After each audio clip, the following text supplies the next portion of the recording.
व्याख्यामुद्रां करसरसिजैः पुस्तकं शङ्खचक्रे बिभ्रद्भिन्नस्फटिकरुचिरे पुण्डरीके निषण्णः अम्लानश्रीरमृतविशदेरंशभिप्लावयन् मामाविर्भूयादनगमहिमा मानसेवागधीशः नमस्ते प्राणेश प्रणतविभवायावनिमगाः नमः स्वामिन् रामप्रियतमनमन्गुरुगुण नमस्तुभ्यं भीमप्रबलतमकृष्णेष्टभगवन् नमः श्रीमन्मध्वप्रदिश सुदर्शन्नो जय जय श्रीगुरुभ्यो नमः नारायणं सुरगुरुं जगदेकनाथं भक्तप्रियं सकललोकनमस्कृतं च त्रैगुण्यवर्जितमजं विभुमाद्यमीशं वन्दे भवग्रम् अमरासुरसिद्धवन्द्यम् नारायणं नमस्कृत्य नरं चैव नरोत्तमं देवीं सरस्वतीं व्यासं ततो जयमुदीरये ವೇದವ್ಯಾಸುರ ಮಹಾಭಾರತದ ಚಿಂತಕರಿಗೆ ವಂದನೆಗಳು. ಶಾಂತಿ ಪರ್ವದ 259ನೆಯ ಪ್ರವಚನ. ಮೋಕ್ಷ ಧರ್ಮದ ಅನೇಕ ಆಯಾಮಗಳಲ್ಲಿ ಭೀಷ್ಮರು ಧರ್ಮರಾಜನನ್ನು ತರಬೇತುಗೊಳಿಸ್ತಾ ಚಿಂತನೆಗಳನ್ನೆಲ್ಲ ಅನೇಕರ ಹಿನ್ನೆಲೆಯಲ್ಲಿ ಹೇಳಿಕೊಡುತ್ತಾ ಧರ್ಮರಾಜನ ಪ್ರಶ್ನೆಯಂತೆ ಸೃಷ್ಟಿ ಸಂಹಾರಗಳ ಅನುಸಂಧಾನವನ್ನು ಕೇಳಲಾಗಿ ಭೀಷ್ಮರು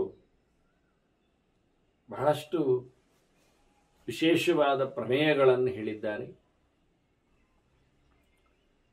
ಮನುಷ್ಯ ಹೇಗೆ ಎಲ್ಲದರಿಂದ ನಿರ್ಲಿಪ್ತನಾಗಿ ಇರಬೇಕು, ಭಗವಂತ ಹೇಗೆ ಸೃಷ್ಟಿಯಾದಿಗಳನ್ನು ನಡೆಸಿಕೊಡುತ್ತಾನೆ, ಇವೆಲ್ಲ ಉದ್ದಕ್ಕೆ ಪರ್ವಗಳ ಉದ್ದಕ್ಕೆ ಇಂತಹ ಚಿಂತನೆಗಳನ್ನೇ ಮತ್ತೆ ಮತ್ತೆ ಬೇರೆ ಬೇರೆಯವರ ಸಂವಾದಗಳಲ್ಲಿ ಭೀಷ್ಮರು ಉಲ್ಲೇಖ ಮಾಡುತ್ತಾರೆ. ಹಾಗಾಗಿ ಇದೊಂದು ಕ್ರಮಬದ್ಧವಾದ ಪರಿಪೂರ್ಣವಾದ ಒಂದೇ ಕಡೆಯಲ್ಲಿ ಸಿಗತಕ್ಕಂತಹ ಹೇಳಿಕೆಗಳು ಅಂತ ಅಲ್ಲ. ಅದರ ಪ್ರತಿಯೊಂದರಲ್ಲಿ ಒಂದು ವಿಶೇಷವಾಗಿರುತ್ತ ಕೆಲವು ಅಂಶಗಳ ಜೊತೆಯಲ್ಲಿ ಸುಮಾರಾಗಿ ಯಥೋರ್ಣನಾಭಿಸೃಜತೆ ಗೃಣತೆ ಚ ಅಂತ ಹೇಳಿ ಜೇಡದ ದೃಷ್ಟಾಂತವನ್ನು ದೇವರಿಗೆ ಕೊಡುತ್ತಾರೆ. ಹೇಗೆ ಅದು ನೂಲಿನ ಜಾಲವನ್ನು ತನ್ನ ಇಷ್ಟದಂತೆ ಸೃಷ್ಟಿ ಮಾಡುತ್ತಾ ಅದರಲ್ಲಿ ಓಡಾಡುತ್ತಾ ಮತ್ತೆ ಬೇಕಾದಾಗ ಬೇಡವಾದಾಗ ಅದನ್ನು ಮುಗಿಸ್ತಾ ನುಗ್ಗುತ್ತಾ ಆ ಬಲೆಯಲ್ಲಿ ತಾನು ಸಿಕ್ಕಿ ಹಾಕಿಕೊಳ್ಳದೆ ಜೇಡ ಹೀಗೆ ಆಡುತ್ತದೆ. ಅದಕ್ಕೊಂದು ಜಿಮೆಟ್ರಿ ಇದೆ. ಮತ್ತೆ ಅದರಂತೆ ಈ ದೃಷ್ಟಾಂತವನ್ನು ಜೀವನಲ್ಲಿ ಒಬ್ಬ ಸಾಧಕನಲ್ಲಿ ವಿಷಯಗಳ ವೈರಾಗ್ಯವನ್ನು ಪಡೆದವನಲ್ಲಿ ಭಗವದೇಕನಾದ ವ್ಯಕ್ತಿಯಲ್ಲಿ ಇಲ್ಲಿ ಭೀಷ್ಮರು ಹೇಳುತ್ತಾರೆ. ಅದರಂತೆ ಇವನು ಸಹ ವಿಷಯಗಳನ್ನು ಸೃಷ್ಟಿ ಮಾಡಿಕೊಳ್ಳುತ್ತಾನೆ, ಅನುಭವಿಸ್ತಾನೆ, ಅದರಲ್ಲಿ ನಿರ್ಲಿಪ್ತನಾಗ್ತಾನೆ, ಬಿಟ್ಟುಕೊಡುತ್ತಾನೆ ಅಂತ ಹೇಳಿ. ಅದು ಹೇಗೆ ಸಾಧ್ಯ ಆಯಿತು ಅಂದ್ರೆ ಅವನಲ್ಲಿರತಕ್ಕಂಥ ಒಂದು ಸಿದ್ಧಿಯ ಭಗವಂತನ ಅನುಗ್ರಹದ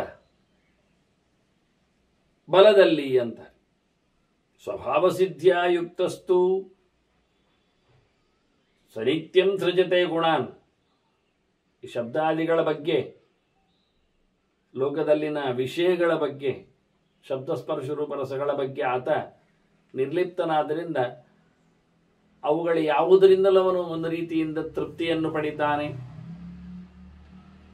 ಲಿಪ್ತಿಯನ್ನು ಪಡೆಯುವುದಿಲ್ಲ. ಹೀಗಾಗಿ ಭಗವಂತನ ಎಚ್ಚರದಲ್ಲಿ ಪೂರ್ಣನಾಭಿರ್ಯತ ಸೂತ್ರಂ ವಿಜ್ಞೇಯ ತಂತವದ್ ಗುಣ. ಭೀಷ್ಮರದನ್ನು ಬಿಡಿಸಿ ಹೇಳುತ್ತಾರೆ, ಜೇಡ ಹೊರಗೆ ಹಾಕಿದ ನೂಲು ಏನಿದೆ ಅದರಂತೆ ಇಲ್ಲಿ ನಾವು ಗುಣಗಳ ಬಗ್ಗೆ ಹೇಳುತ್ತೇವೆ ಅಂತ, ವಿಷಯಗಳ ಬಗ್ಗೆ, ಶಬ್ದ ಸ್ಪರ್ಶಾದಿಗಳ ಬಗ್ಗೆ ಉಲ್ಲೇಖ ಮಾಡುತ್ತೇವೆ ಅಂತ. ಹೀಗೆ ಗುಣಗಳನ್ನು ತ್ಯಾಜ್ಯ ಮಾಡುತ್ತಾನೆ, ಗುಣಗಳ ಜೊತೆಯಲ್ಲಿ ಇರುತ್ತಾನೆ. ಆದರೂ ಜೇಡದ ನೂಲಿನಲ್ಲಿ ಸಿಕ್ಕಿ ಹಾಕಿಕೊಳ್ಳದಂತೆ ವಿಷಯಗಳಲ್ಲಿ ಸಿಕ್ಕಿ ಬೀಳುವುದಿಲ್ಲ. ವಿಶೇಷಕ್ಕೆ ಅನುಭವಿಸಿದ್ರು, ಲೋಕವನ್ನು ನೋಡ್ತಾ ಇದ್ರು, ತಟಸ್ಥನಾಗಿರ್ತಾನೆ, ನಿರ್ಲಿಪ್ತನಾಗಿರ್ತಾನೆ, ಉದಾಸೀನನಾಗಿರ್ತಾನೆ. ಯಾವುದೇ ಭಾವ ವಿಕಾರಗಳಲ್ಲಿ ಆತ ಅದನ್ನು ಗಮನಿಸುವುದಿಲ್ಲ. ಎಲ್ಲ ಭಗವಂತನ ಸೃಷ್ಟಿ, ಅವರದ್ದೇ ವಿಶೇಷವಾಗಿರತಕ್ಕಂಥ ಮಾಯೆ, ಇಚ್ಛೆ ಅವನ ಅಧೀನದಲ್ಲಿರುವಂಥದ್ದು ಅಂತ ತಿಳ್ಕೊಳ್ಳುತ್ತಾನೆ. ಹೀಗೆ ತನ್ನ ಎಲ್ಲವನ್ನು ತಾನು ಕಳ್ಕೊಂಡವ ಪ್ರಧ್ವಸ್ತಾಹ ನ ನಿವರ್ತಂತೆ. ಮತ್ತೆ ಹಿಂದೆ ಸಂಸಾರಕ್ಕೆ ಮತ್ತೊಮ್ಮೆ ಈ ವಿಷಯಗಳ ವರ್ತುಲಕ್ಕೆ, ವಿಷವರ್ತುಲಕ್ಕೆ ಆತ ಮತ್ತೆ ಬೀಳುವುದಿಲ್ಲ. ತನ್ನ ದೇಹಗಳನ್ನೆಲ್ಲ ಆತ ಕಳ್ಕೊಳ್ಳುತ್ತಾನೆ. ನಿವೃತ್ತಿರ್ನೋಪಲಭ್ಯತೆ, ಇಲ್ಲಿ ಮತ್ತೆ ಬರುವುದು ಅಂತ ಹೇಳಿ ಶ್ರುತಿಗಳಲ್ಲಿ ವಿಷಯಗಳಲ್ಲಿ ಇಲ್ಲ. ನಚ ಪುನರಾವರ್ತತೆ ನಚ ಪುನರಾವರ್ತತೆ ಅಂತ ಹೇಳಿಯೇ ಸೂತ್ರಕಾರರು ಕೊನೆಯಲ್ಲಿ ಇವನು ಮುಂದೆ ಬರಲಿಕ್ಕಿಲ್ಲ ಅಂತ. ಪರಮೋಚ್ಚವಾದ ಸುಖವನ್ನು ಪಡೆಯುವ, ಮೋಕ್ಷವನ್ನು ಪಡೆಯುವವನು ಅತ್ಯಂತ ಹೇಯವಾದ ಭಗವದ್ವೇಷದಿಂದ ದುಃಖವನ್ನು ಅಂಧಂತಮಸ್ಸನ ಅಂಧೇತಮಸಿಮಗ್ನಾನ ನತೇಶಾಂ ಪುನರುತ್ಥಿತಿ, ಮತ್ತೆ ಬರುವುದಿಲ್ಲ. ಹೀಗೆ ಪ್ರತ್ಯಕ್ಷೇಣ ಪರೋಕ್ಷಂತದ್ದು ಅನುಮಾನೇನ ಸಿದ್ಧ್ಯತೆ. ಹೀಗಾಗಿ ಅದನ್ನು ಸ್ಪಷ್ಟವಾಗಿ ಅನುಮಾನದಿಂದ ಕಳ್ಕೊಳ್ಳುವ ಮೂಲಕ ಲಿಂಗದೇಹದ ಭಂಗದ ನಂತರದಲ್ಲಿ ಸೃಷ್ಟಿಯಾಗುವುದಿಲ್ಲ. ಹೇಗೆ ಬೀಜ, ಹಾಗೆ ಬೀಜ ಅದರ ಹೊರಗಿನ ನಾವು ಕವಚಗಳನ್ನು ಬಿಚ್ಚಿಬಿಟ್ಟರೆ ಅದು ಮತ್ತೆ ಮೊಳಕೆಗೆ ಉಪಯೋಗಕ್ಕೆ ಬರುವುದಿಲ್ಲ. ಬೀಜವನ್ನು ನಾವು ಕ್ರಮ ಪ್ರಕಾರ ಪರಿಪೂರ್ಣ ಅವಸ್ಥೆಯಲ್ಲಿದ್ದಾಗ ಮಾತ್ರವೇ ಮಣ್ಣಿಗೆ ಹಾಕಿದಾಗ ಅದು ಮತ್ತೆ ಹುಟ್ಟಿ ಬರುವುದು. ಅದರಂತೆ ತಾನು ತನ್ನ ಗೋಡೆಗಳನ್ನೆಲ್ಲ ಹರಿದುಕೊಂಡವ, ನೈಜವಾದ ಒಳಗಿನ ತಿರುಳು ಮಾತ್ರ ಆಗಿ ನಿಂತವ, ಅವನು ಹುಟ್ಟುವುದಿಲ್ಲ. ಹಾಗೆ ಈ ನಡುವೆ ಮಿಶ್ರವಾದ ಗತಿಯ ಬಗ್ಗೆ ಒಂದು ಮಾತನಲ್ಲಿ ಉಲ್ಲೇಖ ಮಾಡುತ್ತಾರೆ ಭೀಷ್ಮರು. ಏವಂ, ಒಂದು ದೃಷ್ಟಿಯಿಂದ ಏವಮೇಕೇಧ್ಯಪಸ್ಯಂತಿ ನಿವೃತ್ತಿ ರೀತಿ ಚಾಪರೆ. ಇನ್ನು ಕೆಲವರು ನಿತ್ಯ ಸಂಸಾರಿಗಳ ಬಗ್ಗೆ ಹೇಳಲಿಕ್ಕೆ ಹೊರಟವರು ಇಲ್ಲಿ ಬರುವುದನ್ನು ಉಲ್ಲೇಖ ಮಾಡುತ್ತಾರೆ. ತೃತೀವ ನಿರಯ ಭೂಗೋಚರ ನಿತ್ಯಬದ್ಧ ಅನ್ನು ಹೇಳುವ ಮೂಲಕ. ಹಾಗೆ ಇದನ್ನೆಲ್ಲ ತಿಳ್ಕೊಳ್ಳಬೇಕು. ರಾಜಸವಾದ ಭಾವಗಳಿಂದ ಮಿಶ್ರವಾದಂತಹ ಫಲವನ್ನು ಪಡೆಯಲಿಕ್ಕೆ ಈ ಸಂಸಾರದಲ್ಲಿ ಮತ್ತೆ ತಿರುಗಲಿಕ್ಕೆ ಉಂಟು. ಉಚ್ಚವಾದ ಸ್ಥಾನವನ್ನಾಗಲಿ ಕೊನೆಯ ತಾಣವನ್ನಾಗಲಿ ಪಡೆದದ್ದಲ್ಲ ಅನ್ನುವುದನ್ನು ಅರ್ಥ ಮಾಡಿಕೊಂಡ್ರೆ ಉಭಯಂ ಸಂಪ್ರದಾಯ ಇರ್ತದೆ. ನಿಲುಗಡೆ ಇದೆ ಮತ್ತೆ ಪರಿಭ್ರಮಣ ಇದೆ. ಇದೆರಡನ್ನು ಅರ್ಥ ಮಾಡಿಕೊಂಡ್ರೆ ಅದಕ್ಕೆ ಬೇಕಾದಾಗ ಅವನು ಬುದ್ಧಿಯುತನಾಗಿ ವ್ಯವಸ್ಥಿತ ಯಥಾಮತಿ ಅದಕ್ಕೆ ಸರಿಯಾಗಿರತಕ್ಕಂತಹ ಕರ್ಮಗಳನ್ನು, ಪ್ರಯತ್ನಗಳನ್ನು ಮಾಡುತ್ತಾನೆ.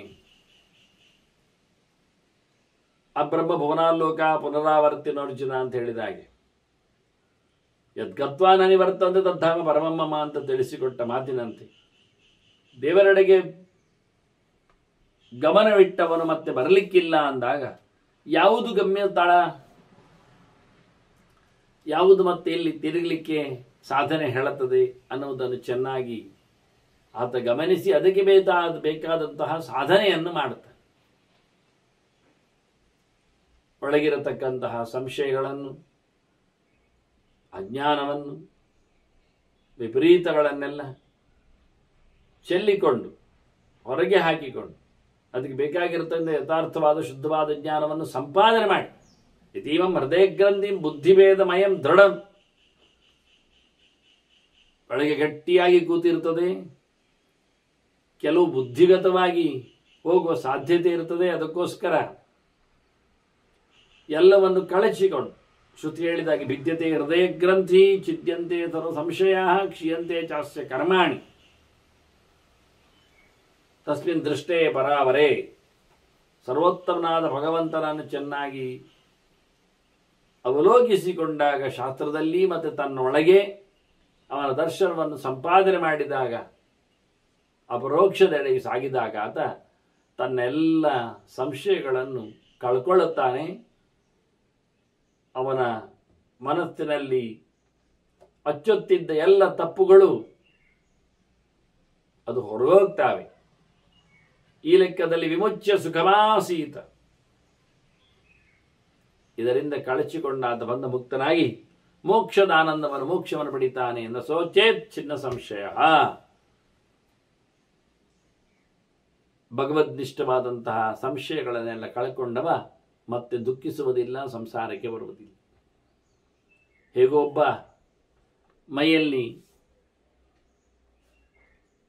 ತಪ್ಪು ಮಾಡಿಕೊಂಡವ, ಗಲೀಜು ಮಾಡಿಕೊಂಡವ ನದಿಯಲ್ಲಿ ಮುಳುಗಿ ಎದ್ದಾಗ, ಮಿಂದು ಬಂದಾಗ ಹೇಗೆ ಶುದ್ಧನಾಗ್ತಾನೋ, ಹಾಗೆ ಈ ಜ್ಞಾನದ ರಾಶಿಯಲ್ಲಿ ಭಗವಂತನ ವಿಶೇಷವಾದ ಕಾರುಣ್ಯದಲ್ಲಿ ಮಿಂದೆದ್ದವಗೆ ಯಾವುದೇ ರೀತಿಯಾದ ಸಂಸಾರದ ಕೊಳೆ ಪಾಪದ ನಂಟು ಇರುವುದಿಲ್ಲ.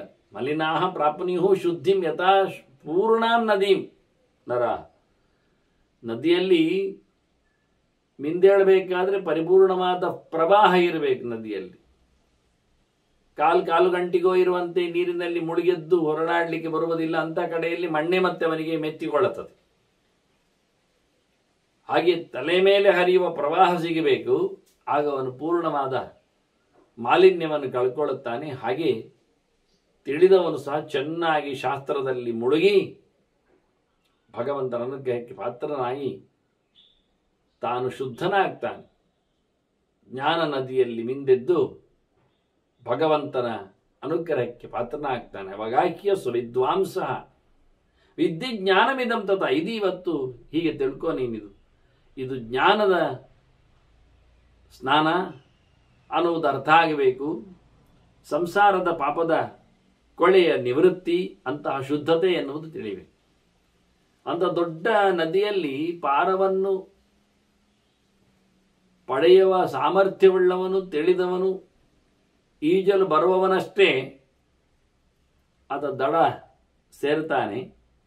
ಅದರ ತತ್ವವನ್ನು ನದಿಯಲ್ಲಿನ ಮೀಯುವ, ದಡ ದಾಟುವ ಬಗೆಯನ್ನು ತಿಳಿಯದವನು ಅಲ್ಲೇ ಮುಳುಗಿ ಹೋಗ್ತಾನೆ, ಸೋತು ಹೋಗ್ತಾನೆ. ಆದರೆ ಸಂಸಾರ ಎನ್ನುವ ಒಂದು ದೊಡ್ಡ ನೀರಿನ ಆಶಯದಲ್ಲಿ ಚೆನ್ನಾಗಿ ದಡವನ್ನು ಪಡೆಯಬೇಕಾದ ರೀತಿಯಲ್ಲಿನ ಪ್ರಯತ್ನ ಮಾಡದವ, ಆ ಪ್ರಯತ್ನದಲ್ಲಿ ಒಳ್ಳೆಯ ಜ್ಞಾನವನ್ನು ಸಂಪಾದನೆ ಮಾಡದವ ಅಲ್ಲೇ ಮುಳುಗಿ ಹೋಗ್ತಾನೆ, ದಡವನ್ನು ಸೇರುವುದಿಲ್ಲ, ಅವನಿಗೆ ಪಾರಗಾಮಿತ್ವ ಇಲ್ಲ, ಸೋಲ್ತಾನ.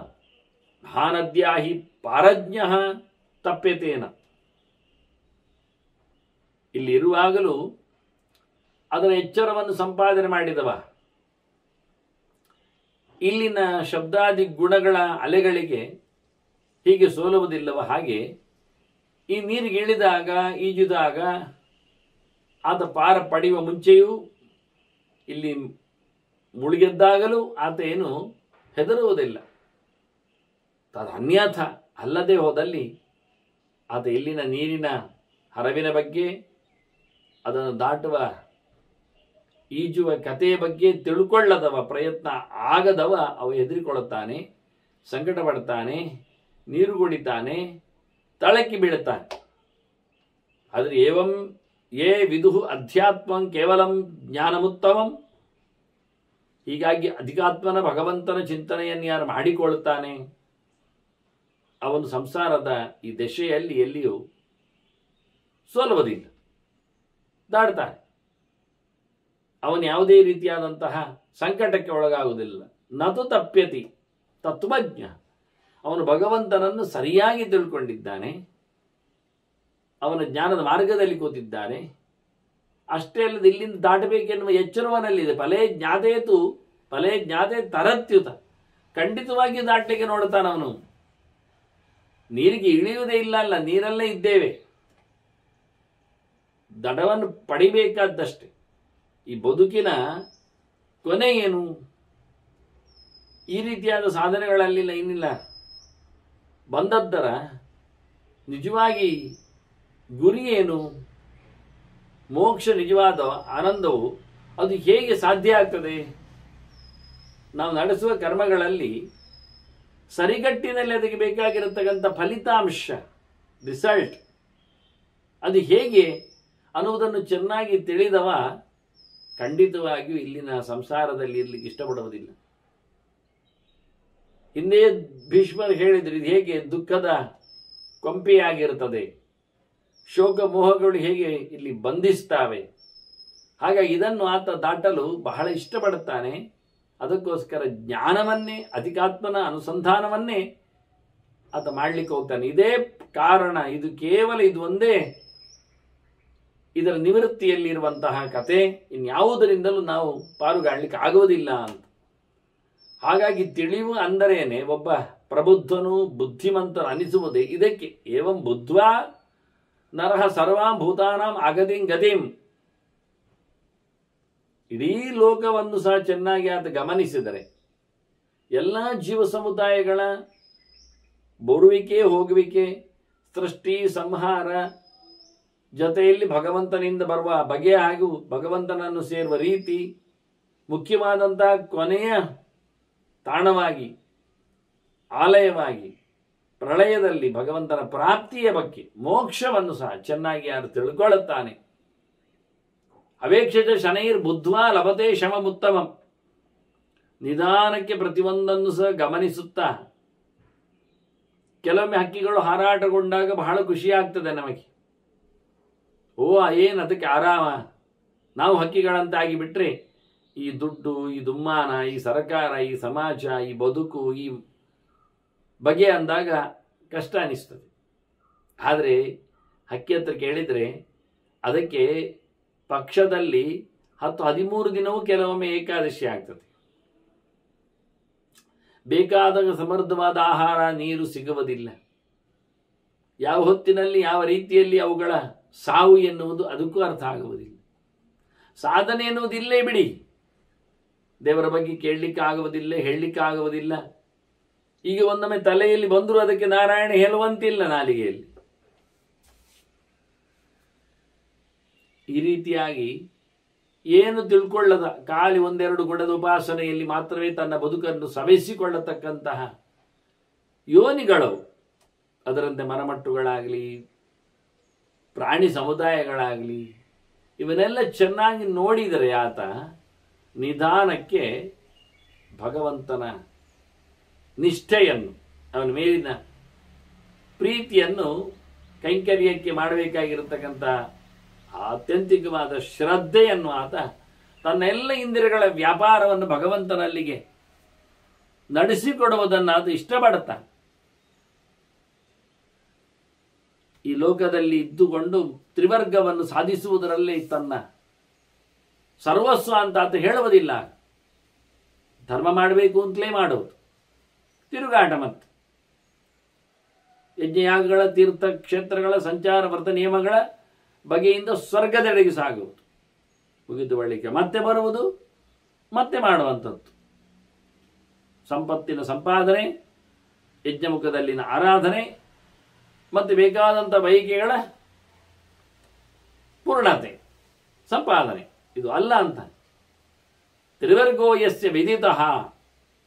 ಚೆನ್ನಾಗಿ ಇದರ ಬಗ್ಗೆ ಆತ ಎಚ್ಚರ ಮಾಡಿಕೊಂಡರೆ ಇದು ಶಾಶ್ವತ ಅಲ್ಲ, ಇಲ್ಲೇ ತಿರುಗಿಸ್ತದೆ. ಇದರ ಆಚೆಗೆ 3ನೇದ್ದಲ್ಲದು 4ನೇದ್ದು ಮೋಕ್ಷ ಇದೆ. ಧರ್ಮ, ಅರ್ಥ, ಕಾಮಗಳು ಮಾತ್ರ ಅಲ್ಲ. ಹಾಗ 4ನೆಡೆಗೆ ಇದರಿಂದ ಬಿಡುಗಡೆಯನ್ನು ಚೆನ್ನಾಗಿ ಪ್ರೇಕ್ಷ್ಯ ತಂ ಸ ವಿಮುಚ್ಯತೆ. ಇದಕ್ಕಾಗಿ ಬೇರೆ ದಾರಿ ಇಲ್ಲ.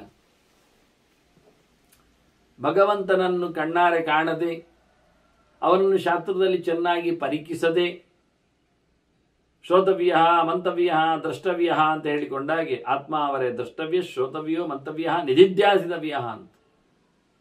ಈ ಗೆರೆ ಹಿನ್ನೆಲೆಯಲ್ಲೇ ಮುಂದೆ ಭೀಷ್ಮರು ಧ್ಯಾನದ ಬಗ್ಗೆ ಮಾತಾಡ್ತಾರೆ.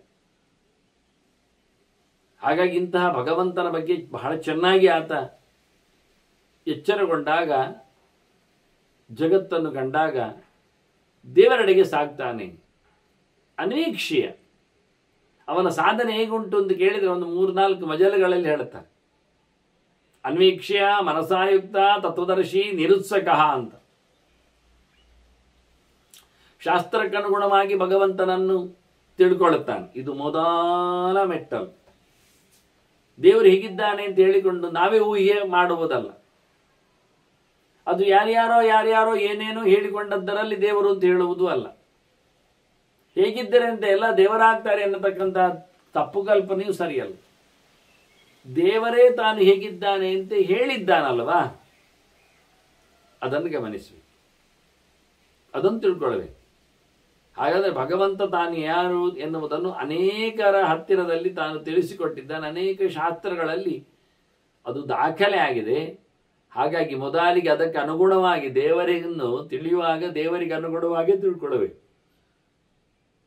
ಹೇಳಿದ್ದರಂತೆ ಕೇಳಬೇಕು. ತಿಳಿದವರು ತಿಳಿಸಿಕೊಟ್ಟಂತೆ, ಶಾಸ್ತ್ರ ಹೇಳಿಕೊಟ್ಟಂತೆ ಅದು ಅನುಕೂಲವಾಗಿ ಅನುಸಂಧಾನ ಮಾಡಬೇಕು. ಆನಂತರ ತನ್ನ ಮನಸ್ಸನ್ನು ಭಗವಂತನೆಡೆಗೆ ಹರಿಯಗೊಟ್ಟು ಭಗವಂತನಲ್ಲಿ ಲೀನನಾಗಬೇಕು. ಭಗವಂತನ ಯೋಗ ಸಂಯೋಗ ಅಂದರೆ ಮನಸ ಬ್ರಹ್ಮ ಸಂಯೋಗ. ಜೀವ ಮನಸ್ಸಿನಿಂದ ದೇವರನ್ನು ಮುಟ್ಟುವುದು, ತಟ್ಟುವುದು. ಅದಕ್ಕೋಸ್ಕರ ಬಹಳ ಅದ್ಭುತವಾದಂತಹ ಪ್ರಯತ್ನ, ಮನಸಾರೆ ಪ್ರಯತ್ನ. ಹೊರಗಿನ ಇಂದ್ರಿಯಗಳಿಗಿಂತ ಹೆಚ್ಚು ಅಂತರಿಂದ್ರಿಯದಿಂದ ಅದನ್ನೇ ಧ್ಯಾನ ಅಂದಾಗ ಅದನ್ನು ಮತ್ತೆ ಅವರು ಹೇಳುತ್ತಾರೆ, ಭೀಷ್ಮರು ಅದನ್ನು ವಿವರಿಸ್ತಾರೆ ಕೊನೆಗೆ. ಅದರೊಟ್ಟಿಗೆ ಯಥಾರ್ಥವಾದ ತತ್ವಜ್ಞಾನ, ತತ್ವದರ್ಶಿ. ಇದ್ದದ್ದನ್ನು ಇದ್ದಾಗಿ ತಿಳ್ಕೊಳ್ಬೇಕು. ಯಾವುದೇ ಸಂಗತಿಗಳಾಗಲಿ, ದೇವರಾಗಲಿ, ದೇವರ ಪರಿವಾರ ಆಗಲಿ. ಯೋನಥಾ ಸಂತಮಾತ್ಮಾನ ಹೇಳಿದಾಗೆ ಇದ್ದದ್ದನ್ನು ಇನ್ನೊಂದು ಬಗೆಯಿಂದ ತಿಳ್ಕೊಂಡ್ರೆ ಅವನು ಬಹಳ ದೊಡ್ಡ ಕಳ್ಳ ಆಗ್ತಾನೆ, ಅಪಚಾರ ಮಾಡಿದವನಾಗ್ತಾನೆ. ಮತ್ತೆ ಪ್ರಯತ್ನ ಮಾಡುವುದರಲ್ಲಿ, ಲೋಕದಲ್ಲಿ ಪ್ರಯತ್ನಕ್ಕಿಂತ ಹೆಚ್ಚು ಭಗವಂತನ ಚಿಂತನೆಯಲ್ಲಿ ಪ್ರಯತ್ನ ಮಾಡಬೇಕು. ಲೋಕದಲ್ಲಿ ಉತ್ಸಾಹವನ್ನು ಕಳ್ಕೊಳ್ಬೇಕು. ಅವನು ಇದ್ದ ಜ್ಞಾನಕ್ಕೆ ಹೆಚ್ಚು ಒತ್ತು ಕೊಟ್ಟಾಗ, ದೇವರ ಮೇಲಿನ ಪ್ರೀತಿಗೆ ಆತ ವಾಲಿಕೊಂಡಾಗ ಜಗತ್ತಿನ ಮೇಲೆ ಸಹಜವಾಗಿ ಅವನು ವಿರಕ್ತನಾಗಿರ್ತಾನೆ ಎನ್ನುವುದು ಮುಖ್ಯ. ಇನ್ನು ಕೆಲವರು ಹೇಳುವುದುಂಟು, ಬಹಳ ಒಳ್ಳೆ ತಿಳಿದವ, ತುಂಬ ಅವನಲ್ಲಿ ಶಕ್ತಿ ಸಿದ್ಧಿ ಇದೆ, ಹಾಗಾಗಿ ಲೋಕದಲ್ಲಿ ಇದ್ದುಕೊಂಡೇ ದೇವರನ್ನು ಪಡೀತಾನೆ ಅಂತ. ಮಾತು ಸತ್ಯ, ಲೋಕದಲ್ಲಿ ಇದ್ದುಕೊಂಡೆ ಎನ್ನುವುದು ಸತ್ಯ. ಆದರೆ ಲೋಕದಲ್ಲಿನ ವ್ಯಾಪಾರಗಳಲ್ಲಿ ಬಿದ್ದುಕೊಂಡೆ ಎನ್ನುವುದು ಸತ್ಯ ಅಲ್ಲ. ಸಕ್ತಃ ಕರ್ಮಣ್ಯ ವಿದ್ವಾಂಸೇತಾ ಕುರ್ವಂತಿ ಭಾರತ ಅಂತ ಕೃಷ್ಣ ಹೇಳಿದಾಗೆ, ತಿಳಿಯದವರು ಹೇಗೆ ಕರ್ಮ ಮಾಡ್ತಾ ಇದ್ದಾರೋ ಹಾಗೆ ಇವರು ಮಾಡ್ತಾ ಇರಬೇಕಷ್ಟೇ ಹೊರತು, ಅದು ತೋರಿಕೆಯಲ್ಲಿ ಹೊರತು ಮತ್ತೆ ತಾನೇ ವಿಷಯಗಳಲ್ಲಿ ಲೋಲುಪನಾಗಿಕೊಂಡಲ್ಲ ಎನ್ನುವುದೊಂದು ಸತ್ಯ. ಜೀವರಥ ಯಾತ್ರೆಗೆ ಎಷ್ಟು ಬೇಕೋ ಅಷ್ಟರನ್ನು ಮಟ್ಟಿಗೆ ಮಾತ್ರ ಅದರಲ್ಲಿ ತೋರಿಸುವ ವ್ಯವಹಾರ. ತೋರಿಸುವುದರಲ್ಲಿ ಎಲ್ಲ ಮೋರೆಯಿಂದಲೂ, ಎಲ್ಲ ಮುಖದಿಂದಲೂ, ಎಲ್ಲ ಕ್ರಮದಿಂದಲೂ ತಪ್ಪು ಮಾಡಿಕೊಳ್ಳುವುದೇ ಅಲ್ಲ ಅನ್ನುವ ಎಚ್ಚರದಲ್ಲಿ ಹೇಳುತ್ತಾರೆ. ಬಹಳ ಚೆನ್ನಾಗಿ ಲೋಕವಾರ್ತೆಯಲ್ಲಿ ಆತ ಪರಿಪೂರ್ಣವಾಗಿ, ಜನರ ಜಂಗುಳಿಯಲ್ಲಿ ಆತ ಪೂರ್ಣವಾಗಿ ನಿವೃತ್ತನಾಗಿಕೊಂಡು, ಗ್ರಾಮ್ಯ ಧರ್ಮಗಳಿಂದ ಅತ್ಯಂತ ದೂರನಾಗಿದ್ದುಕೊಂಡು ಅಂತ ಹೇಳಿಕೊಂಡು ಅದನ್ನು ಹೇಟ್ ಮಾಡುವುದಲ್ಲ ಅಂತ ಅಷ್ಟೆ. ಅದನ್ನು ವಿರೋಧಿಸುವುದಿಲ್ಲ. ಇದ್ದ ಜನರ ಮೇಲೆ ಅದನ್ನು ವಾಕರಿಕೆಯಿಂದ ಉಗುಳಿಕೊಂಡು ನಿಂದೆ ಮಾಡಿಕೊಂಡು ಇರುವುದಿಲ್ಲ. ಈ ರೀತಿಯಾಗಿದ್ದುಕೊಂಡವ ಭಗವಂತನೆಡೆಗೆ ಆತ ಸೇರ್ತಾನೆ, ಇಲ್ಲಿಂದ ಮೋಕ್ಷವನ್ನು ಪಡಿತಾನೆ. ನ ಚಾತ್ಮ ದೃಶ್ಯತೆ ದ್ರಷ್ಟುಂ ಇಂದ್ರಿಯೇಷು ವಿಭಾಗಶಃ. ಸಾಮಾನ್ಯವಾಗಿ ನಮ್ಮ ಇಂದ್ರಿಯಗಳಿಂದ ಭಗವಂತನನ್ನು ಹಿಡಿಲಿಕ್ಕೆ ಆಗುವುದಿಲ್ಲ ಎನ್ನುವುದು ಸತ್ಯ. ನೇಂದ್ರಿಯಾಣಿ ನಾನುಮಾನಂ ವೇದಾಖ್ಯೇವೈನಂ ವೇದಯಂತಿ ಅಂತ ಹೇಳಿದ್ದರಿಂದ ಕಣ್ಣಿಗೆ ಗೋಚರ ಆಗುವುದಿಲ್ಲ, ಕೈಗೆ ಮುಟ್ಟಲು ಸಿಗುವುದಿಲ್ಲ, ಹಾಗೆ ಮಾತಿಗೂ ನಿಲುಕುವುದಿಲ್ಲ. ಅಥವಾ ವಾಚೋ ನಿವರ್ತಂತೆ, ಹಾಗೆ ದೇವರ ಶಬ್ದ, ದೇವರ ಶುದ್ಧಿ ಕೇಳ್ತದೆ ಅಂತ ಕೇಳಿಸಿಕೊಂಡು ದೇವರು ಅಂತ ಹೇಳಿಕೊಳ್ಳಿಕ್ಕೆ ಆಗುವುದಿಲ್ಲ, ಮೂಸ್ಲಿಕ್ಕೆ ಬರುವುದಿಲ್ಲ, ನಕ್ಲಿಕ್ಕಾಗುವುದಿಲ್ಲ ದೇವರನ್ನು. ಅಶಬ್ದಮ ಸ್ಪರ್ಶಮ ರೂಪಮವೀಯಂ ತಥಾರ್ಥ ನಿತ್ಯ ಮಗಂಧವಚ್ಚೇತ್. ದೇವರಲ್ಲಿ ಅಂತ ಒಂದು ವ್ಯವಸ್ಥೆಗಳು ಇಲ್ಲ, ಮನುಷ್ಯರಿಂದ ಅದು ಆಗುವುದು ಅಲ್ಲ. ಈ ರೀತಿಯಾಗಿ ನಮ್ಮ ಇಂದ್ರಿಯಗಳೆಲ್ಲ ಏನು ಕೇಳಿದರೆ ಹೊರಗಿನ ಚೇಷ್ಟೆಗಳೆಲ್ಲವುಗಳು ತಲ್ಲೀನಗಳು, ವಿರುದ್ಧವಾದ ಚೇಷ್ಟೆಗಳಲ್ಲಿ ವಿಪರೀತವಾದ ಚೇಷ್ಟೆಗಳೆಲ್ಲದೇ ಇರುತ್ತವೆ. ತತ್ರ ವಿಸೃಷ್ಟೇಶು ದುರ್ವಾರ್ಯೇಶು, ಅವುಗಳನ್ನು ತಡಿಲಿಕ್ಕಾಗುವುದಿಲ್ಲ. ಏನೋ ಕೆಲಸ ಮಾಡ್ತವೆ, ಅವುಗಳು ದೇವರೆಡೆಯಲ್ಲಿ ಡೈವರ್ಟ್ ಆಗ್ತವೆ. ಅಕೃತಾತ್ಮ ಇವೆ. ಮುಖ್ಯವಾಗಿ ಪ್ರಯತ್ನ ಮಾಡದೇ ಇದ್ದವನಲ್ಲಿ ಮಾತು ಭಗವಂತನನ್ನು ಮಾತಾಡಿಸುವುದಿಲ್ಲ. ಅವನಿಗೆ ದೇವರ ನಾಮ ಹೇಳಲಿಕ್ಕೂ ನಾಲಿಗೆಯಲ್ಲಿ ಬಲ ಇರುವುದಿಲ್ಲ. ದೇವರ ಚಿಂತನೆ ಕೇಳಲಿಕ್ಕೆ ಅವನಲ್ಲಿ ಕಿವಿಯಲ್ಲಿ ಯೋಗ್ಯತೆ ಇರುವುದಿಲ್ಲ. ದೇವರನ್ನು ಗುರುತಿಸಿದವರನ್ನು ಕಂಡುಕೊಳ್ಳುವುದರಲ್ಲಿ ಅವನಿಗೆ ತಾತ್ಪರ್ಯ ಇರುವುದಿಲ್ಲ. ಭಗವತ್ ಪ್ರತೀಕದೆಡೆಗೆ ಸಾಗಲು ಅವನಲ್ಲಿ ತ್ರಾಣ ಸಾಲದು. ದೇವನಿಷ್ಠವಾದಂಥ ಕೈಂಕರ್ಯಗಳನ್ನು ನಡೆಸುವಲ್ಲಿ ಅವನ ಕೈ ಮುಂದೋಗುವುದೇ ಇಲ್ಲ. ಹೀಗಾಗಿ ಇಂದ್ರಿಯಗಳೆಲ್ಲ ಈ ರೀತಿಯಾಗಿ ದುಡಿಸಿಕೊಳ್ಳದವನಿಗೆ, ಲೋಕಕ್ಕಲ್ಲದೆ, ತನಗಲ್ಲದೆ, ದೇಶಕ್ಕಲ್ಲದೆ, ದೇಹಕ್ಕಲ್ಲದೆ, ಸ್ವಾರ್ಥಕ್ಕಲ್ಲದೆ, ಪರರಿಗಲ್ಲದೆ, ಪರಮೋಚ್ಚನಾದ ಭಗವಂತನೆಡೆಗೆ ತನ್ನ ಇಂದ್ರಿಯಗಳನ್ನು, ವ್ಯಾಪಾರಗಳನ್ನು ಮಾಡಿಸುವ ಪ್ರಯತ್ನ ಮಾಡಿದ ಅಭ್ಯಾಸ ಇದ್ದವನಿಗೆ ಮಾತ್ರವೇ ಇದು ಚೂರು ಸಾಧ್ಯ ಆಗ್ತದೆ ಅಂತ ಹೇಳುತ್ತಾನೆ. ಲೋಕವನ್ನೇ ಸರ್ವಸ್ವ ಅಂತ ನಂಬಿದವನಿಗೆ, ಲೋಕದಲ್ಲಿಯೇ ತನ್ನ ಸರ್ವಸ್ವವು ಅಂತ ಆಗಿಸಿಕೊಂಡವನಿಗೆ, ಲೋಕಾತೀತನಾದ ಭಗವಂತನೆಡೆಗೆ ಗಮನಿಸುವ, ತಿರುಗುವ ಕಥೆಯೇ ಗೊತ್ತಿರುವುದಿಲ್ಲ.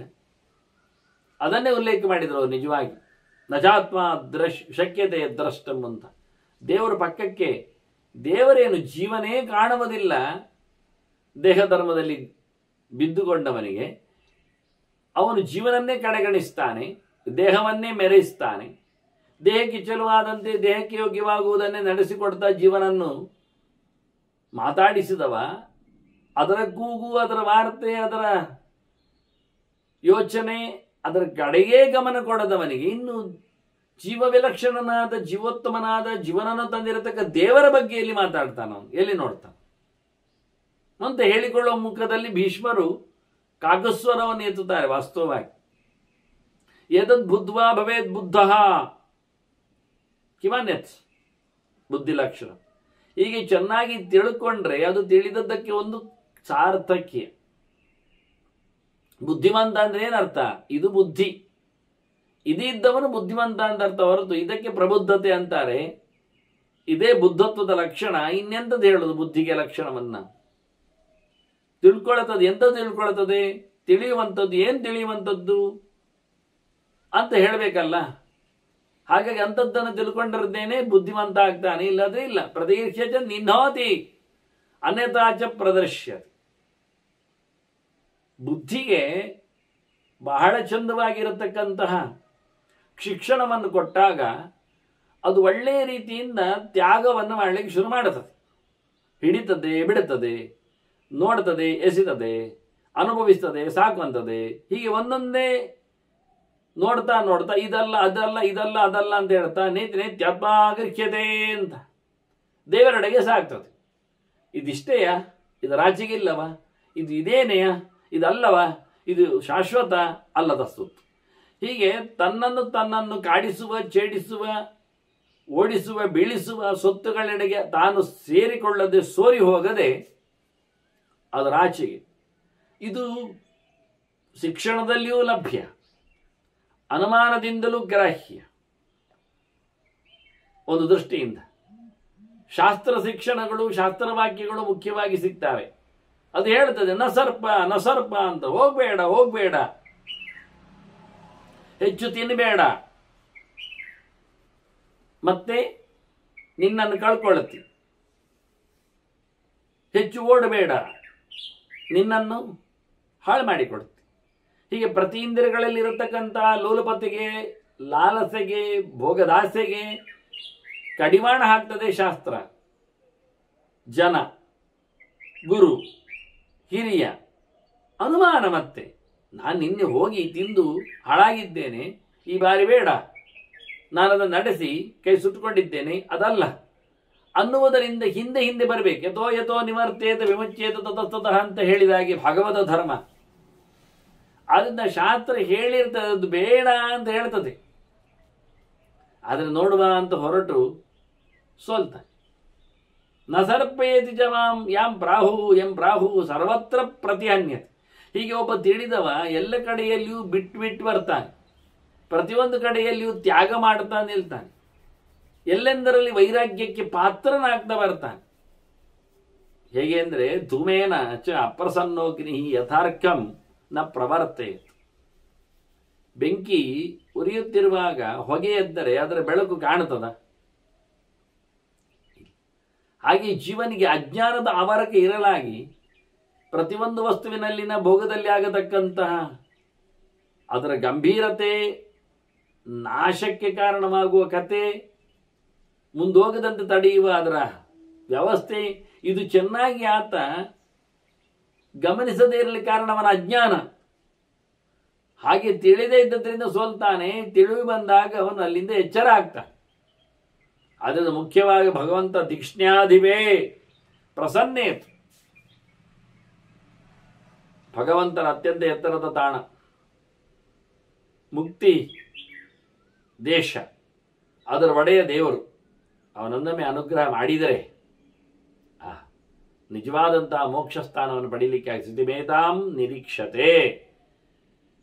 ಭಗವಂತನಿಗೆ ಹೋಗುವ ಮೋಕ್ಷ ದಾರಿಯನ್ನು, ಮೋಕ್ಷ ಪುರುಷಾರ್ಥವನ್ನು ಆತ ಇಷ್ಟಪಡುತ್ತಾನೆ. ಅತಿಕ್ಷೂರಾಚ್ಚ ಸೂಕ್ಷ್ಮಾಚ್ಚ ಪ್ರಸ್ಥಾನನ್ನ ಪ್ರಕಾಶತೆ. ದೇವರಾಗಲಿ, ದೇವರ ತಾಣ ಆಗಲಿ, ಅದರ ಮಾರ್ಗ ಆಗಲಿ, ಅದು ಸ್ಪಷ್ಟ ಆಗುವುದಿಲ್ಲ ಪಕ್ಕಕ್ಕೆ. ಅತಿ ಸೂಕ್ಷ್ಮ, ಅತಿ ಕಾಂಪ್ಲಿಕೇಟೆಡ್ ಅಂತೇವಲ್ಲ ಹಾಗೆ. ಸಾಕಲ್ಲ ಇಷ್ಟೇ, ಇಲ್ಲಿದ್ದವರ ಉಪಾಸನೆ ಮಾಡಿಕೊಳ್ಳುವುದರಲ್ಲಿ ನನಗೆ ದೇವರ ಅನುಗ್ರಹ ಆದರೆ ಸಾಕು. ನಾನು ಚೆನ್ನಾಗಿದ್ದರೆ ದೇಶ ಚೆನ್ನಾಗಿರುತ್ತದೆ. ಹಾಗೆ ಪ್ರತಿಯೊಬ್ಬರಾಗಿ ಕೊಟ್ಟರೆ ಇಡೀ ಲೋಕ ಉದ್ಧಾರ ಆಗ್ತದೆ. ಇದರಾಚೆಗೇನು ಬೇಕು? 10 ಜನರು ಎದುರಲ್ಲಿ ಸಾಯುವಾಗ, ಸಂಕಟಕ್ಕೆ ಪಡುವಾಗ ಅವರ ಸೇವೆ ಮಾಡುವುದರಲ್ಲೇ ಕಣ್ಣು ತುಂಬಿ ಬರುವಾಗ ಇನ್ನೇನು ದೇವರು ಬೇಕು ಅಂತ ಹೇಳಿಕೊಂಡು ವೈರಾಗ್ಯ ಮಾತಾಡುವವರಿದ್ದಾರೆ. ಅದಕ್ಕೆ ಹೇಳಿದ್ದವರು, ಇದು ತುಂಬ ಸುಲಭ ವಿಷಯ ಅಲ್ಲ ದೇವರ ಸುದ್ದಿ ಅನ್ನುವಂಥದ್ದು. ಇದರಿಂದ ಆತನ ಸ್ವಾರ್ಥ ಅದು ಎಕ್ಸ್ಪೋಸ್ ಆಗ್ತಾ ಇರ್ತದೆ. ಇಷ್ಟರಲ್ಲಿ ಆತ ಸುಖವನ್ನು ಕಾಣುವ ಮೂಲಕ ತನ್ನ ಬದುಕನ್ನು ಹಸನುಗೊಳಿಸ್ತಾ ಇದ್ದಾನೆ ಅಂತ ಅರ್ಥ. ಅವರಿವರ ಸೇವೆಯಲ್ಲಿ ಕೀರ್ತಿಯನ್ನು ಹೊತ್ತುಕೊಂಡು ಅಷ್ಟೇ ಸಾಕು ಅಂತ ಹೇಳುತ್ತಾ ಅದರ ಆಚೆಗಿನ ತತ್ವದೆಡೆಗೆ ಸಾಗದೆ ಅವ. ಇದರಲ್ಲಿ ಏನು ಮಾಡುವವನ ಯೋಗ್ಯತೆ, ಆದರೆ ಅದನ್ನು ಜನರಲೈಸ್ ಮಾಡಿ ಇನ್ನೊಬ್ಬರ ತಲೆ ಹಾಳು ಮಾಡ್ತಾನಲ್ಲ, ಇದರಿಂದ ಅವನಿಗೆ ಈ ಮೋಕ್ಷದ ಮಾರ್ಗದ ಪರಿಚಯವೂ ಇಲ್ಲ ಆಗ್ತದೆ, ಸ್ಥಾನ ಅಂತೂ ಗೊತ್ತೇ ಇಲ್ಲ, ದೇವರ ಸುದ್ದಿ ಇಲ್ಲ ಆಗ್ತದೆ. ಹಾಗಾಗಿ ಎಲ್ಲವನ್ನು ಚೆನ್ನಾಗಿ ತಿಳಿದು ತೊರೆದು ಒಂದು ದೃಷ್ಟಿಯಿಂದ ಪ್ರಪದ್ಯ ತತ್ ಶ್ರುತಾನ್ನಾನಿ, ಎಷ್ಟು ದಿವಸಗಳನ್ನು ಕೇಳದೆ ಹೋಗಿದ್ದಾನೆ, ಎಷ್ಟು ದಿನಗಳಲ್ಲಿ ಕೇಳಿದ್ದನ್ನು ನಡೆಸದೆ ಬಿಟ್ಟಿದ್ದಾನೆ, ಎಷ್ಟು ದಿನಗಳಲ್ಲಿ ತಿಳಿದದ್ದನ್ನು ಮನವನಕ್ಕೆ ಮಾಡಿಕೊಳ್ಳದೆ ಅದನ್ನು ಬದಿಗೆ ದೂಡಿದ್ದಾನೆ. ಇದನ್ನೆಲ್ಲ ನೆನಪಿಸಿಕೊಂಡಾಗ ಬಂದ ದಿನಗಳೆಷ್ಟು, ಸಂದ ವರುಷಗಳೆಷ್ಟು, ಹೋದ ಜನ್ಮಗಳೆಷ್ಟು.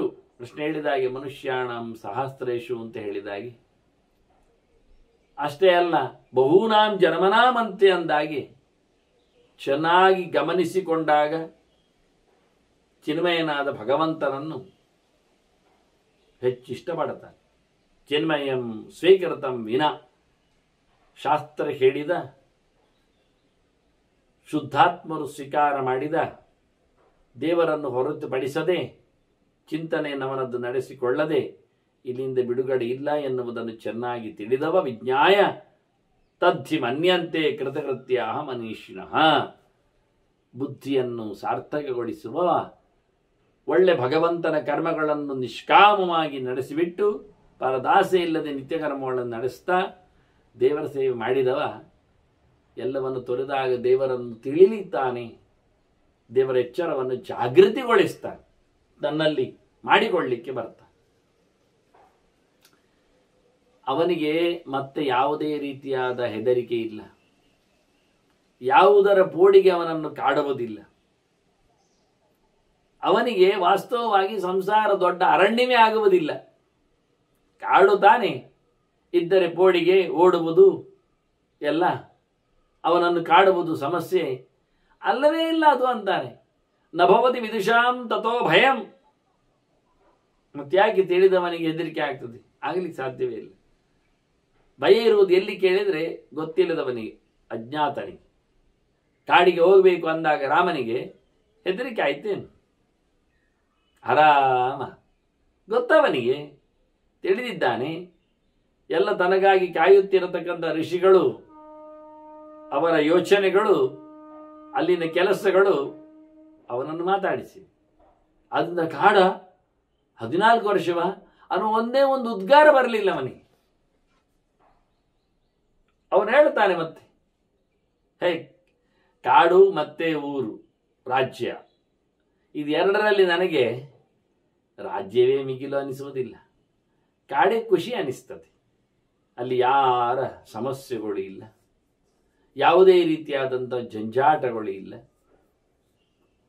ಈ ರೀತಿಯಾಗಿ ಯಾವತ್ತು ಮನುಷ್ಯನಿಗೆ ಅವನಲ್ಲಿ ಬೇಕಾಗಿರತಕ್ಕಂತಹ ಏನೊಂದು ಫ್ರೀನೆಸ್ ಇದೆ, ಅದು ಊರಿನಲ್ಲಿ ಸಿಗುವುದಿಲ್ಲ.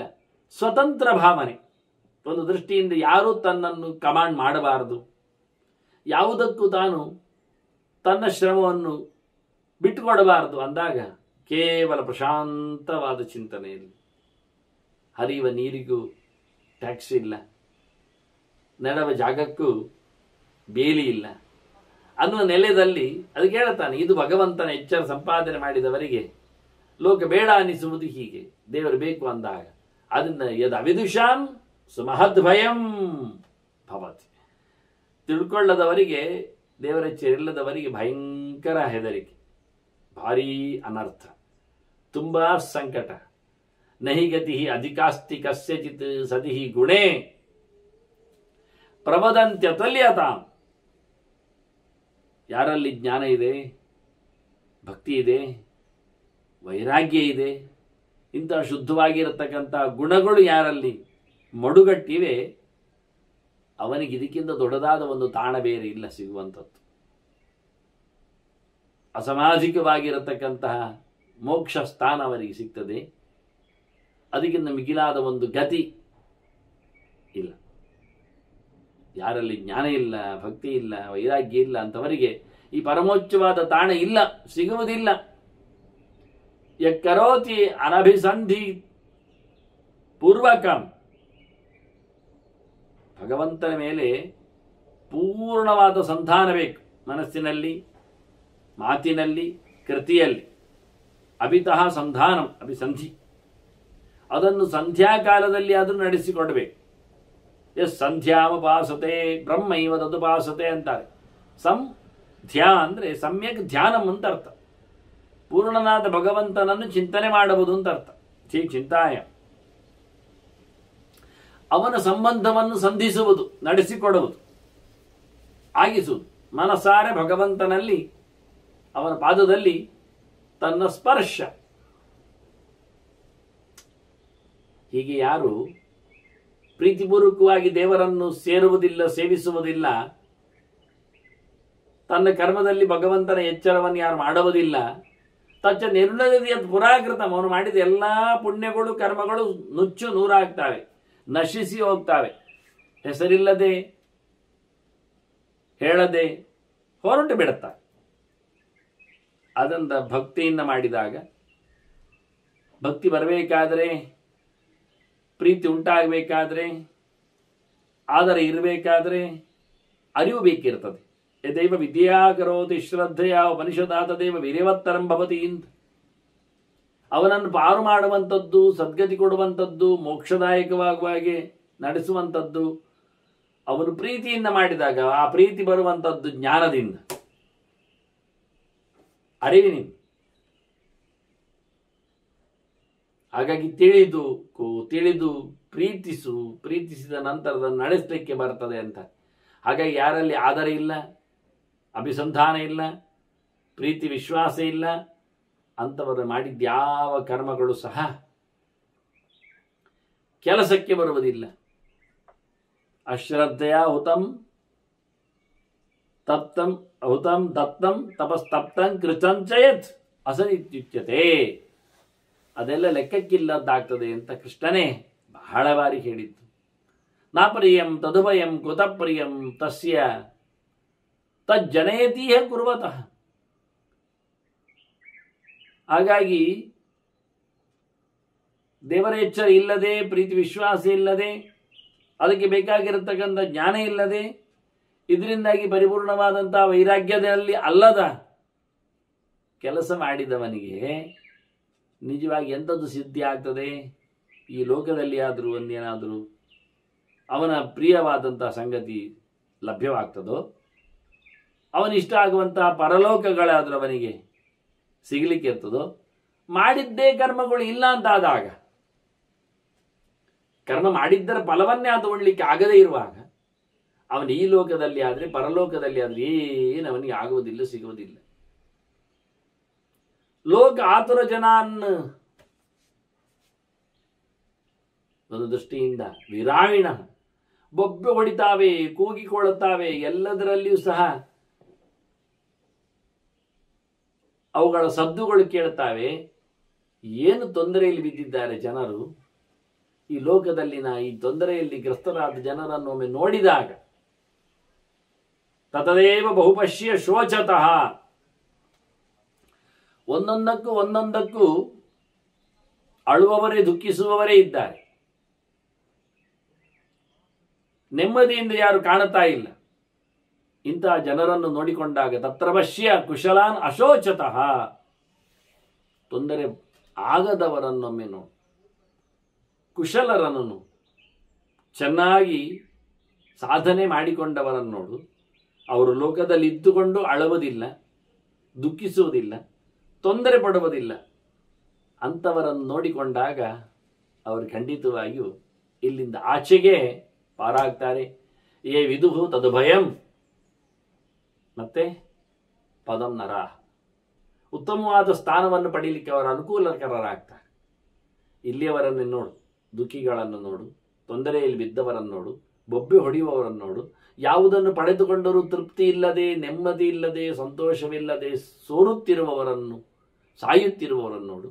ಅತ್ತ ಎಲ್ಲವನ್ನು ತೊರೆದು ನಿರಂತರವಾಗಿ ಭಗವದ್ ಎಚ್ಚರದಿಂದ ಆರೋಗ್ಯವಾಗಿ ಚೆನ್ನಾಗಿ ಇರುವವರನ್ನು ಕಂಡಾಗ ಯಾವ ಉತ್ತಮ ಪದವಿಯನ್ನು ಪಡೀಲಿಕ್ಕೆ ಏನು ನಡೆಸಬೇಕು ಎನ್ನುವುದು ಅರ್ಥ ಆಗ್ತದೆ ಅನ್ನುವ ಚಿಂತನೆಯನ್ನು ಭೀಷ್ಮರ ಹೇಳುತ್ತಾ, ಆಗಲೇ ನಾನು ಹೇಳಿದ್ದೆ, ಅವರು ಧ್ಯಾನದೆಡೆಗೆ ಈ ವ್ಯಕ್ತಿ ಹೇಗೆ ಎಚ್ಚರವನ್ನು ಪಡಿತಾನೆ, ಅದಕ್ಕೆ ಅನುಕೂಲವಾದ ವಾತಾವರಣ ಹೇಗಿರುತ್ತದೆ ಅನ್ನುವುದರ ಬಗ್ಗೆ ಹೇಳುತ್ತೇನೆ ಅಂತ ಮತ್ತೆ ಹೇಳುತ್ತಾರೆ.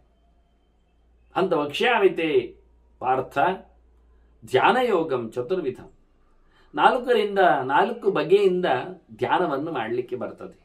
ಧ್ಯಾನಯೋಗದಲ್ಲಿ 4 ಮಜಲುಗಳು, ಅದನ್ನು ನಿನಗೆ ಹೇಳುತ್ತೇನೆ ಅಂತಲೇ ಹೇಳ್ತಾರೆ, ಗಮ್ಮತ್ನಲ್ಲಿ ಹೇಳ್ತಾರೆ. ಅವರು ತುಂಬ ಖುಷಿಯಲ್ಲಿ. ಅಪೂರ್ವವಾದ ಸಂಗತಿ, ಆಶ್ಚರ್ಯವಾಗಿದೆ. ಯಜ್ಞಾತ್ವಾ ಶಾಶ್ವತೀಂ ಸಿದ್ಧಿಂ ಗಚ್ಚಂತೀಹ ಮಹರ್ಷಯ. ಧ್ಯಾನ ಯೋಗಕ್ಕೆ ಒಂದು ಮುಖ್ಯ ಬೇಕಾದ್ದು ಏನು ಕೇಳಿದರೆ, ಏನು ಒಂದು ಚಂದವಾದ ಒಂದು ಕೋಣೆ ಮಣೆ ಅಂತ ಹೇಳಲಿಕ್ಕೆ ಹೊರಟೀರಿ ನೀವು ಅಲ್ವಾ? ಇವರು ಹೇಳುತ್ತಾರೆ, ನೋಡು, ಶಾಶ್ವತವಾದ ಸಿದ್ಧಿ ಇಲ್ಲಿ ಪಡೆದದ್ದು ಧ್ಯಾನ ಯೋಗದಿಂದ ಯಾರು ಕೇಳಿದರೆ ಮಹರ್ಷಿಗಳು. ಮಹತ್ತಾದ ಭಗವಂತನಲ್ಲಿನ ಜ್ಞಾನದ ಸಂಪಾದನೆ ಮಾಡಿಕೊಂಡವರು ಅಂತ ಅರ್ಥ. Without knowledge how to meditate, what is the meditation ಇವರ ಪ್ರಶ್ನೆ. ಧ್ಯಾನ ಎನ್ನುವುದು ಸುಮ್ಮನೆ ಇಲ್ಲ. ಸಬ್ಜೆಕ್ಟ್ ಇಲ್ಲದೆ ಧ್ಯಾನ ಆಗುವುದಿಲ್ಲ. ಸಬ್ಜೆಕ್ಟ್ ಎನ್ನುವುದು ಭಗವಂತನದಲ್ಲದೆ ಆಗುವುದಿಲ್ಲ. ಪರಮೋಚ್ಚವಾದ ಜ್ಞಾನ ಇಲ್ಲದೆ ಧ್ಯಾನ ಮಾಡಲಿಕ್ಕೆ ಆಗುವುದಿಲ್ಲ. ಅದೇ ಧ್ಯಾನ ಅಂದರೆ ಚಿಂತನೆ ಅಂತ ಅರ್ಥ, ಒಂದು ಯೋಚನೆ ಅಂತ ಅರ್ಥ. ಅದು ಏನು ಎನ್ನುವುದರೆ ಅದು ವಿಜ್ಞಾನ ವಿಷಯ. ಹಾಗಾಗಿ ಮಹರ್ಷಯ ಶಾಶ್ವತೀಂ ಸಿದ್ಧಿಂ ಗಚ್ಚಂತಿಹ. ಇಲ್ಲಿ ತುಂಬ ಹೆಚ್ಚಿನ ಜ್ಞಾನ ಸಂಪಾದನೆ ಮಾಡಿದ, ಭಗವದೆಚ್ಚರ ಸಂಪಾದನೆ ಮಾಡಿದವರು, ಅವರು ನಿಜವಾದ ಯೋಗಿಗಳು. ಅವರು ಇಲ್ಲಿ ಸಿಗುವುದಿಲ್ಲ, ಇಲ್ಲಿ ಇರುವವರೂ ಅಲ್ಲ. ಅದಕ್ಕೆ ಮಹರ್ಷಯ ಅಂತಾನೆ. ದೊಡ್ಡ ಮಟ್ಟಿನ ಋಷಿಗಳು ಅಂದಾಗ ಸಾಮಾನ್ಯ ಋಷಿಮುನಿಗಳೇ ಲೋಕದಲ್ಲಿ ಕಾಣುವುದಿಲ್ಲ. ಎಲ್ಲಿಯೋ ದೂರದಲ್ಲಿ ಏಕಾಂತದಲ್ಲಿ ಕಾಡಿನ ನಡುವೆ ದಟ್ಟಿರುಳಿನಲ್ಲಿ ನದಿ ತೀರಗಳಲ್ಲಿ ನದಿ ಪಾತ್ರಗಳಲ್ಲಿ ಸಿಗ್ತಾರೆ. ಮಹರ್ಷಿಗಳ ಕತೆ ಅತ್ಯಂತ ರಹಸ್ಯ, ಗುಹೆಯೊಳಗೆ ಇರುವವರು. ಅಂಥವರು ಮಾಡುವ ಧ್ಯಾನದಿಂದ ಅವರು ಶಾಶ್ವತವಾದ ಸಿದ್ಧಿಯನ್ನು, ಸ್ಥಾನವನ್ನು, ಭಗವಂತನನ್ನು ಪಡೆದಿದ್ದಾರೆ. ಹಾಗಾಗಿ ನಾನು ನಿನಗೆ ಹೇಳುತ್ತೇನೆ ಅಂತೇಳಿ ಪ್ರಕ್ರಮದಲ್ಲಿಯೇ ಬಹಳ ಸುಂದರವಾದಂತಹ ಧ್ಯಾನದ ಚೌಕಟ್ಟನ್ನು ಕಟ್ಟಿಕೊಟ್ಟಿದ್ದಾರೆ. ಇನ್ನು ಅದರ ಬಗ್ಗೆ, ಅದರ ಲಕ್ಷಣದೆಡೆಗೆ ಮತ್ತೆ ಅದರ ವಿವರಣೆಯನ್ನು ಭೀಷ್ಮರು ಕೊಡುವಾಗ ಇನ್ನೂ ಸ್ಪಷ್ಟ ಆಗ್ತದೆ ಧ್ಯಾನ ಯೋಗದ ಮಜಲುಗಳು ಎನ್ನುವುದನ್ನು ಅದು ಮತ್ತೆ ಸೇರಿದಾಗ ಯೋಚನೆ ಮಾಡುವ ಕೇಳುವ ವಂದನೆಗಳೊಂದಿಗೆ